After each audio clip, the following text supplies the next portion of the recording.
आप सभी को प्रणाम और बोले विभा में आप सबका हार्दिक स्वागत और अभिनंदन। मैं विभा रानी और आज आपके सामने फिर से एक नए विषय के साथ।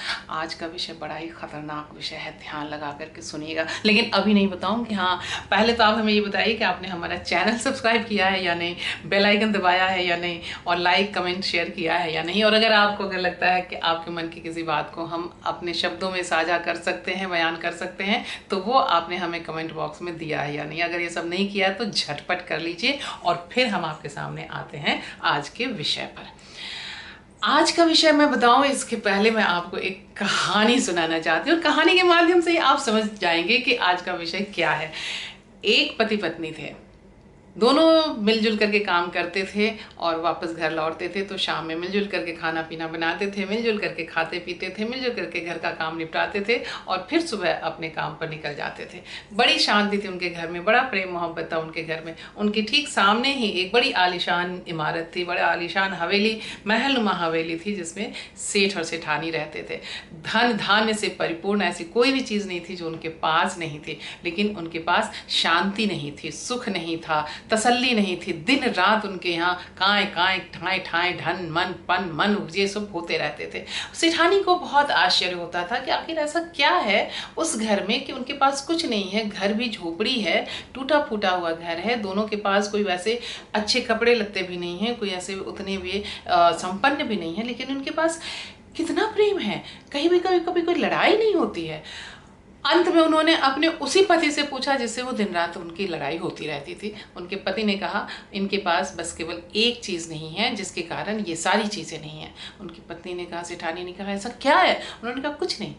पति ने उन्हें एक थैली दी और कहा कि ये थैली उसके घर के आगे डाल दो, डलवा दो।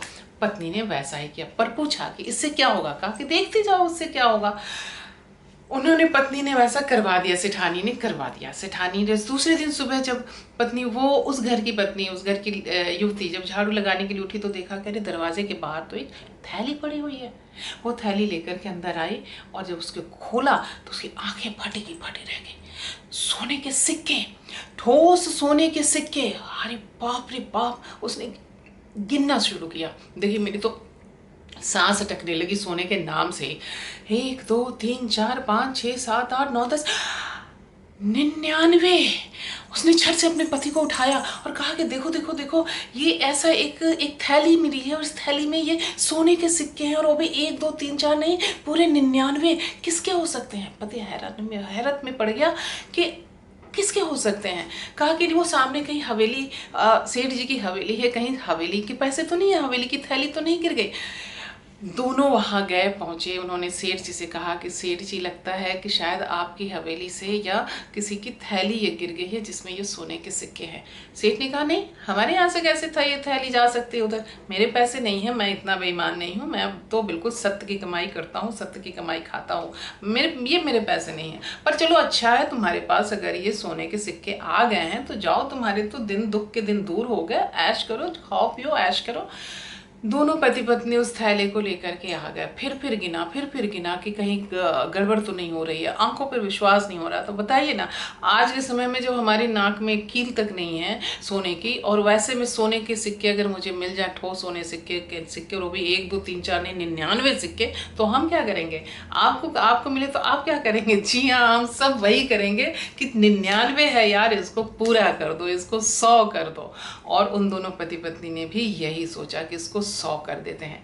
अब जो सुबह खा लेकर कमा करके लाए और शाम में खाए, उसके लिए सोने का एक सिक्का जुटाना कितना मुश्किल होता है, क्योंकि सोने का भाव जब भी हमारी अपनी कैपेसिटी हो उससे कहीं कई गुना सोने का भाव होता है, और हम कभी भी अपने और सोने के बीच के गैप को नहीं फिल कर पाते हैं, कभी भर नहीं पाते हैं। तो ऐसा ही रहा। अब वो दोनों पति पत्नी खूब मेहनत करने लगे, खूब मेहनत। अब उस खूब मेहनत करने के चक्कर में क्या हुआ, मेहनत भी कम करने लगे, पैसे बचाने लगे। पैसे बचाने के चक्कर में खाना पीना उनका कम होने लगा। चलो आज केवल दाल रोटी खा लेते हैं, अच्छा आज केवल रोटी सब्जी खा लेते हैं, अच्छा आज केवल अचार भात खा लेते हैं, अच्छा आज केवल नमक रोटी खा लेते हैं। पहनने में भी अच्छा ठीक है, इस कपड़े को सिल करके पहन लेते हैं। जितना बचा सकते थे बचाने की कोशिश करने लगे। नतीजा ये हुआ कि पैसे कितने इकट्ठे हुए नहीं इकट्ठे वो तो अलग बात है, लेकिन दोनों की सेहत बिगड़ने लगी। भूखे रहने से मन चिड़चिड़ापन आने लगा, मन की शांति चली गई, दोनों के मन में सिर्फ सोना सोना सोना सोना। ये सोना तो समझ में आता है, लेकिन वो सोना हमारी तो पहुंच के बाहर की चीज़ है। ये उनके मन में आने लगा, और फिर जो है, जो उस घर में होता था धन मन ठाई ठोई ठाव फो, वो सारी की सारी चीज़ें यहाँ होने लगी। सेठ ने कहा अब तुम्हें पता चला कि वहाँ क्या नहीं था और किस लिए क्या नहीं था और इसके लिए वहाँ क्या नहीं होता था। सेठानी ने कहा कि जी हाँ, वही हमारा आज का विषय है, 99 का चक्कर। क्योंकि आज हमारा एपिसोड 99वां है, 99th एपिसोड है, इसलिए हमने सोचा कि 99 के एपिसोड में 99 पर बात की जाए। और 99 की इस बात पे, इस कहानी के साथ साथ जो है वो मैंने देखा, मुझे याद आया कि पढ़े 99 के चक्कर में भूल गए हलवा पूरी, कैसे रुपया एक जुटाऊं, पोटरी अब तक रही अधूरी।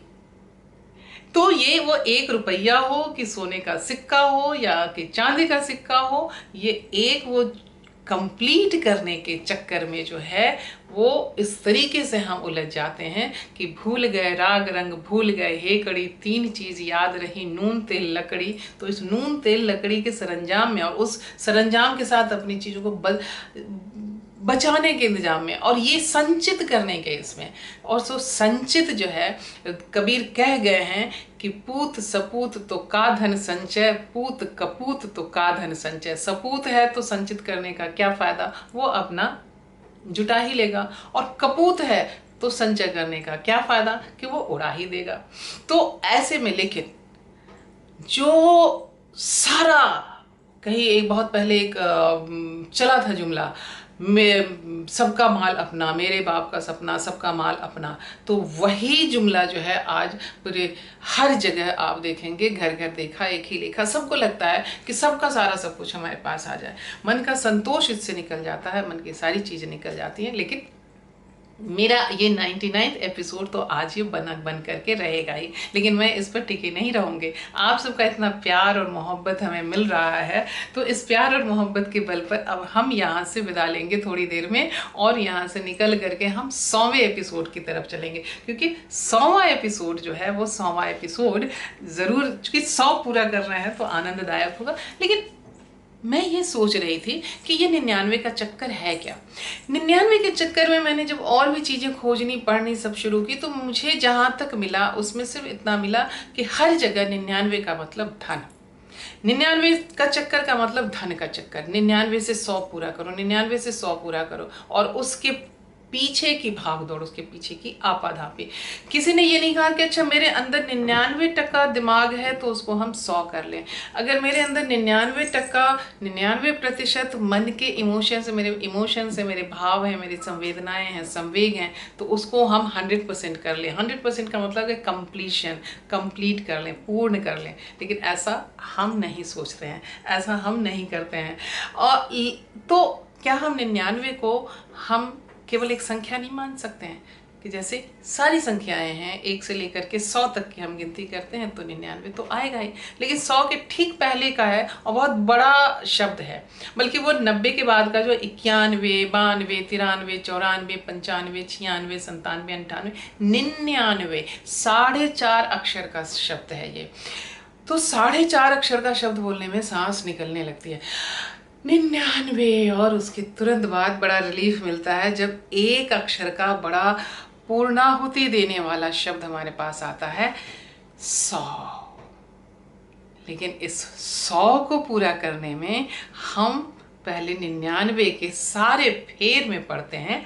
तो क्या हम ऐसा नहीं कर सकते कि वो 99 जो इससे संबंधित है उसके चक्कर को हम हटाएं और 99 को एक संख्या मान करके चलें, और 99 को संख्या मानते हुए हम चलें और कहें, ज्ञान बढ़े गुणवान की संगत, ज्ञान बढ़े गुणवान की संगत, ध्यान बढ़े तपसी संग कीने, मोह बढ़े परिवार की संगत, लोग बढ़े धन में जो चित दीन है, क्रोध बढ़े नरमूढ़ की संगति, काम बढ़े तियको संग कीनो, बुद्धि विवेक विचार बढ़े कवि दिन सुसंगत सुसज्जन संगत कीनो। बुद्धि विवेक विचार बढ़े कवि दिन सुसज्जन संगत कीनो। माने बुद्धि विवेक और विचार बढ़ता है जब हम सज्जन सुसंगत लोगों की संगत में पड़ते हैं और उनकी संगत में जाते हैं। जब उनकी संगत में जाते हैं तो हमें अच्छी बातें सुनने को मिलती हैं, अच्छी जानकारियाँ मिलती हैं। आप भी तनिक खोजें, आप भी अपने आसपास नज़रें दौड़ाएं और इस तरह के बोले विवाह जैसे और भी जितने प्रोग्राम आपको दिखते होंगे उन प्रोग्रामों को देखिए, उनको देखिए, क्योंकि कहीं तो कुछ तो मुझे लगता है कि इस तरह की अच्छी बातें करने वाले ढेर सारे लोग हैं जो अपनी अपनी बातों से आपको आपके मन के और हमारे मन के खालीपन को दूर करने की कोशिश में लगे रहते हैं। और उनके सामने भी कोई 99 का चक्कर नहीं होता, उनके सामने भी 99 महज एक संख्या होती है।